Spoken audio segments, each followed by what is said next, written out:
Welcome back, students. In this video, we'll work on sharpening our factoring skills. Factoring means to take this polynomial and break it down into a product of its factors. Polynomials in this form have a nice trick.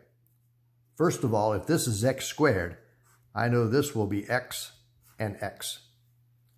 What numbers go here and here? Well, first of all, I know those two numbers must multiply to 30. Let's make a list of the things that multiply to 30. 30 can be 1 times 30.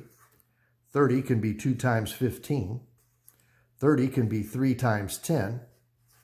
30 can be 5 times 6. Now look at that 5 and 6. See how they add up to 11? That tells me that 5 and 6 are the numbers I want. And if 5 and 6 are going to add up to a negative 11, well, they must both be negative. If I add negative 5 and negative 6, I get negative 11. If I multiply negative 5 and negative 6, I get positive 30. Great. When you work these problems, you write the problem down and the answer down. Showing work is optional. Let's try number 2. Now in this second example, there's no number in front of this x, so I know I'm allowed to put a 1. If I'm going to factor, then I'll break this down into a product of its factors. To do that, well, if this is x squared, I know this will be x and x. Now I need two numbers that multiply to 56.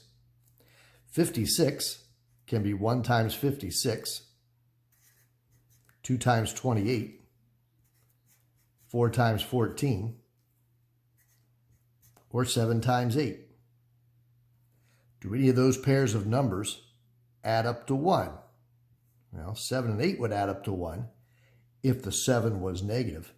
Negative 7 and positive 8 add to positive 1. Negative 7 and positive 8 multiply to negative 56. That has to be my numbers. Negative 7 and positive 8.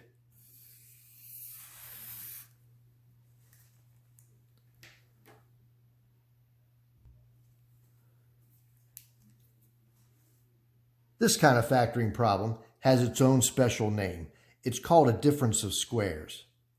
Difference means to subtract. They're both subtraction problems. And squares. Here's x squared. Here's 5 squared. That's a difference of squares. Here's 4 squared, x squared, minus 1 squared. That's a difference of squares. When you have a difference of squares, the factoring process is always the same. Take x squared and split it up x times x. Take the square root of 25 is 5. Make that 5 and 5. Make one of them positive, one of them negative. Doesn't matter which one is positive and which one is negative, so long as you have one of each. Great. Let's try the same process here. I have a difference of squares. Take the square root. The square root of 16 is 4, so this will be 4x and 4x. The square root of 1 is 1. Make one plus, make one minus. All right, if your factoring skills feel sharpened, then go work a couple of homework problems and meet me back here.